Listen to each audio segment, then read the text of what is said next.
Hello everyone, this is Indra Vikram. Welcome to Magnet Brains. Mini जानकारी series में आज हम बात करने वाले हैं एक नेगेटिव कैरेक्टर की। तो दुनिया में जब मोनार्कियल सिस्टम था, यानी मोनार्की यानी राजतंत्र था, तब आपने बहुत सारे ऐसे राजाओं के बारे में या बहुत सारे ऐसे अजीबोगरीब इंसानों के बारे में सुना होगा जो अपने देश के राष्ट्र प्रमुख थे, यानी कि हेड ऑफ द नेशन थे, और उनकी करतूतें जो थी वो बहुत अजीबोगरीब थी। लेकिन 20वीं सेंचुरी में, 20वीं शताब्दी में भी कुछ ऐसे ही लोग थे, मतलब कम ही लोगों का नाम सुना होगा आपने, जो इतने नेगेटिव कैरेक्टर वाले थे। तो आज हम बात कर रहे हैं युगांडा के एक डिक्टेटर प्रेसिडेंट की, जिसका नाम था ईदी अमीन दादा ओमिन। तो ये व्यक्ति अपने प्रेसिडेंशियल टेन्योर के लिए कम फेमस है और अपने जो करतूतें हैं उनके लिए ज़्यादा फेमस है। अपने आदमखोर नेचर के लिए ज़्यादा फेमस है। मैन ईटर था ये, यानी इंसानों को खाने वाला था ये। 1965 के आसपास युगांडा में मिल्टन ओबोट नाम के एक पर्सन थे जो प्रेसिडेंट थे।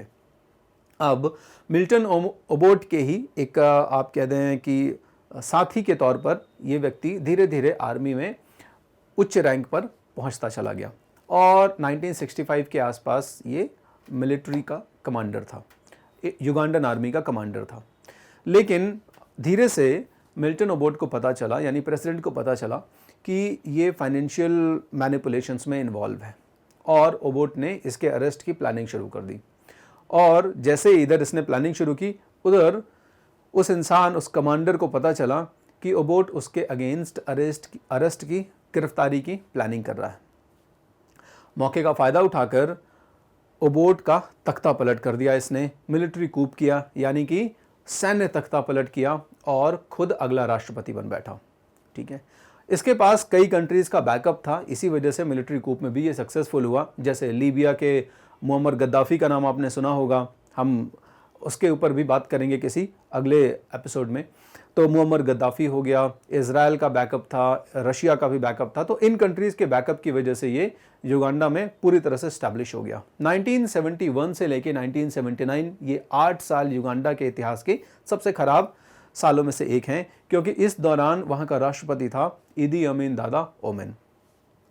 अपने राष्ट्रपति के कार्यकाल के लिए कम प्रसिद्ध या कम जाना जाने वाला ये इंसान एक आदमखोर प्रकृति वाले इंसान के तौर पर, मैडमैन ऑफ अफ्रीका के तौर पर, अफ्रीका के कसाई के तौर पर ज़्यादा जाना जाता है। इसके शासनकाल में, 8 सालों के शासनकाल में लगभग 6 लाख लोगों की मृत्यु हुई, और 6 लाख की मृत्यु जो हुई ये इसी के इशारों पे हुई। और कुछ एस्टिमेट्स के हिसाब से, कुछ औसतन एस्टिमेट्स के हिसाब से ये माना जाता है कि लगभग 250 लोग जो है वो प्रतिदिन ये किल करवाता था, प्रतिदिन मरवाता था। तो इस तरीके से ये वो टाइम भी रहेगा जब भारत के और युगांडा के रिश्ते भी काफ़ी तल्ख रहेंगे, क्योंकि इसने बहुत सारे लोगों को ऑर्डर्स दिए कि जो लोग अफ्रीकन या युगांडन सिटीजनशिप नहीं रखते वो यहाँ से चले जाएं, और कई सारे लोग इंडियंस और बहुत सारे एशियन लोगों को वहाँ से निकलना भी पड़ेगा।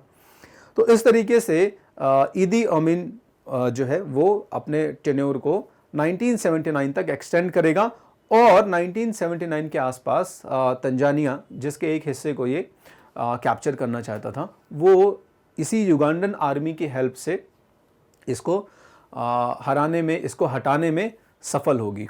1979 में इसको वहाँ से भागना पड़ेगा, और इसने कई दूसरे देश जो इसके फ्रेंडली नेशंस थे उनके पास शरण ली। वहाँ इसने निर्वासित या एक्साइल्ड जीवन जिया, जैसे लीबिया में कुछ समय तक रहेगा, फिर सऊदी अरेबिया में कुछ समय तक रहेगा, और ऐसे ही निर्वासित जीवन जीते जीते 2003 में इस तानाशाह आदमखोर राष्ट्रपति की मृत्यु हो गई। तो आशा करते हैं हम कि आज की मिनी जानकारी सीरीज़ के नेगेटिव किरदार को भी आपने पसंद किया होगा। ऐसे ही किरदार की कहानी में लेके और आता रहूँगा। बने रहिए मैग्नेट ब्रेन्स के साथ। Thank you.